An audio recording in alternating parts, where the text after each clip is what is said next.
G'day everyone, it's Joe Fairley here from Infuse Health, and today we are going to go through some simple swivel and joint rotations and give you guys a bunch of practices to do. There's no right or wrong with this practice. You can use as much innovation and creativity as you like. One of the big components though that I want to share before we begin is that we are mapping out the joints of the body. We're creating a strong connection from the brain to every joint.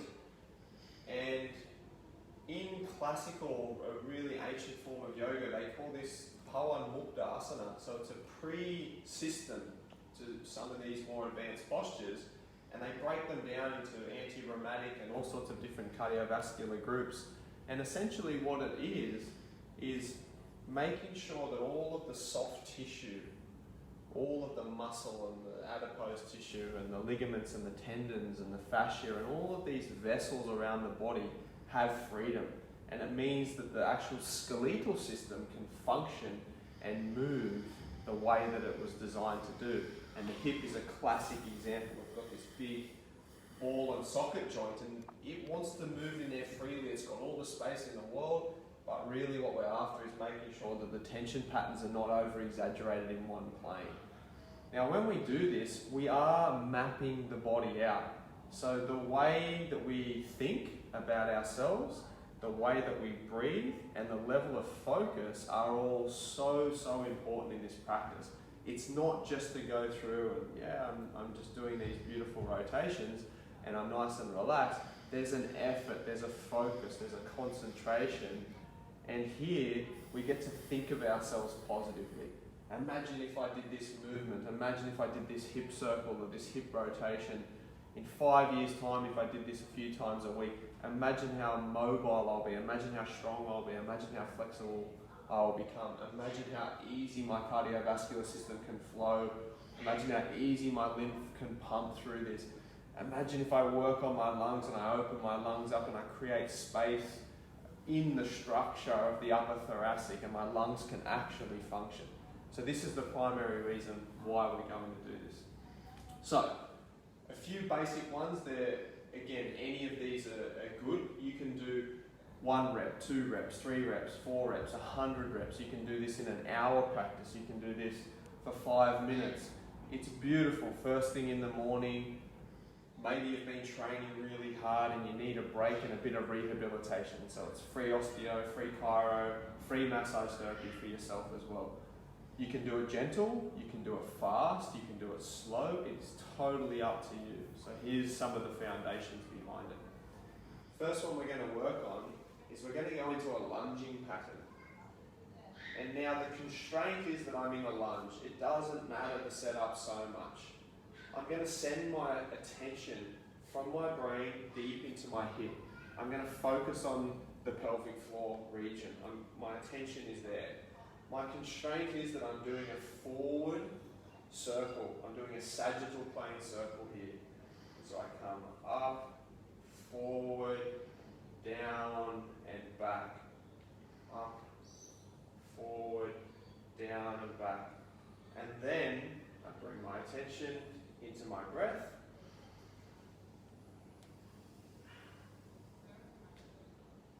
I use this weight shifting in my feet. And I start to have this positive association and affiliation with this part of my body. I map it out. If I'm challenged in any area, I slow it down and I smooth it out. I change direction.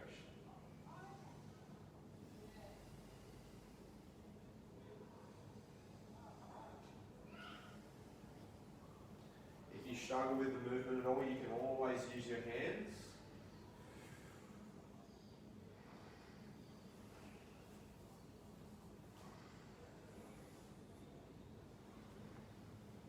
To help you feel exactly the part of the body and what you want it to do. And I come out of that one nice and smooth. I can do both legs, different directions. I'll show you on the other leg now, we're doing slightly different patterns. So that was a sagittal plane circle in the lunge. We can come down here, back into the lunge. Now, we can work through this frontal plane.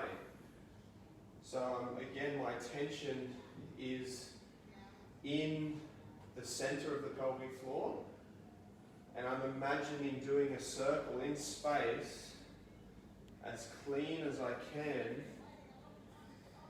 in this frontal plane, and letting myself work out, what do I have to strengthen? What do I have to relax? Reverse that position. And if I'm challenged in any way, I breathe, I slow it down, I smooth it out, I take my time.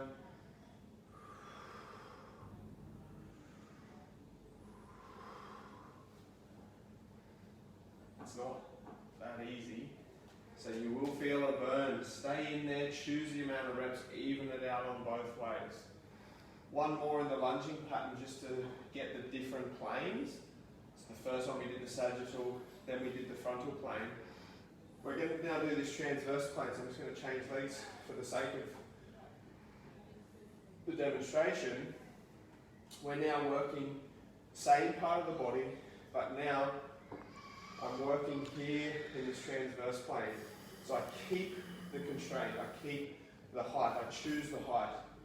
And now I move in and I try my best to do a full circle, the same height off the ground with that part of my body.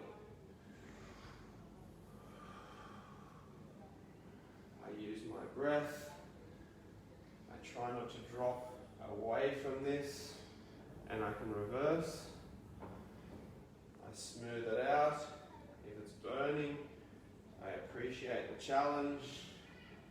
I bring all my attention into that part of the body.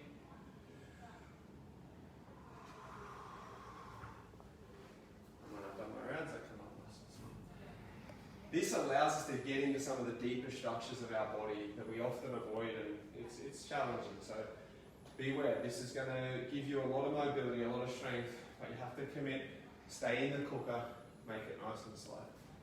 Okay, we're going to work through another constraint variation. This is going to show a constraint in the upper body.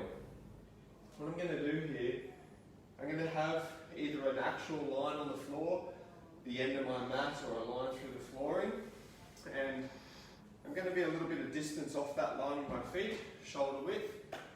I'm going to interlace my grip into this prayer position and have it down 90 degrees to the floor. Now the end of my fingertips are on that line. My goal here is to turn these fingertips, keep them the same height off the ground, follow that line through to the end of my range. Keep the fingertips on the line. Do a U-turn on the spot. Let the rest of my body make the effort to allow this to happen. Follow the direction. Turn in the opposite direction. Work as hard as you have to keep this constraint. Now if you notice, one side of my rib cage is compressed, now it's my left, and one side of my rib cage is opening right up to try and make this happen. Now if I was to take that constraint away, I just flow through this, it looks great, it's nice and relaxing, but I'm nowhere near the challenge of honestly keeping that constraint. So that constraint is something that makes the practice very, very, very intelligent, and allows me to increase the mobility of my rib cage primarily and my thoracic region.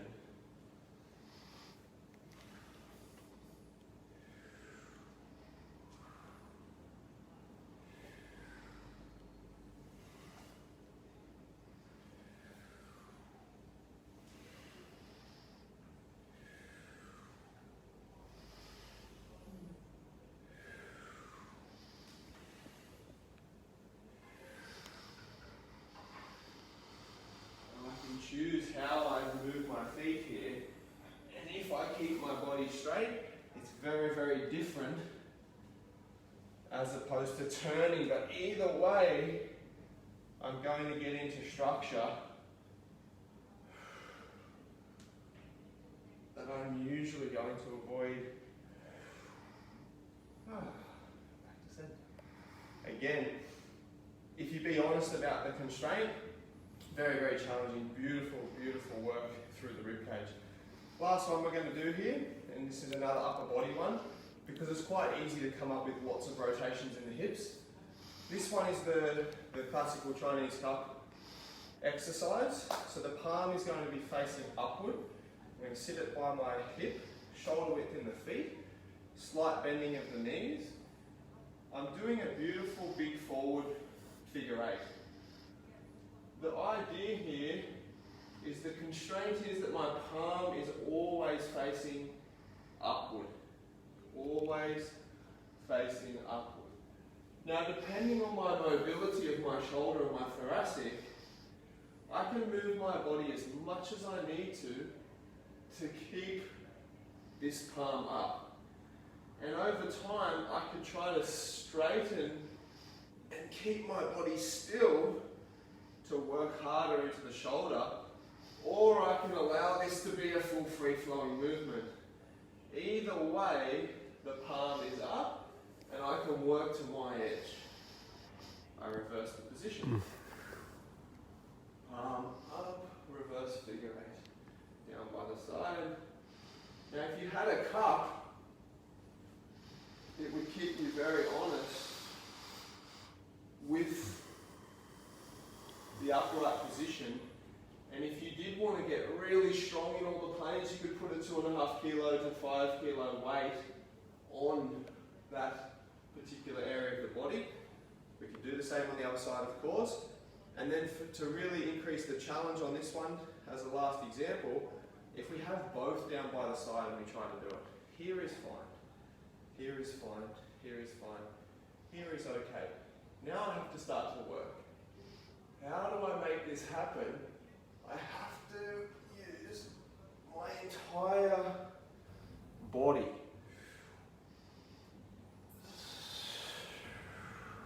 To keep both of these palms up.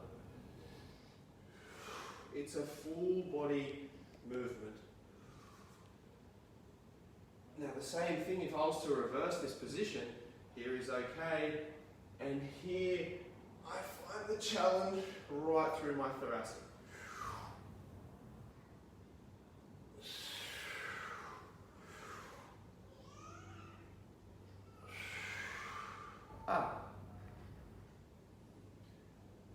The constraint is the thing or the component that will make us evolve through the practice. We have to be honest enough and work to the constraint, because that is what will challenge us beyond movements that we're good at already. So thank you, and I hope you enjoy practicing these ones. All the creativity up to you.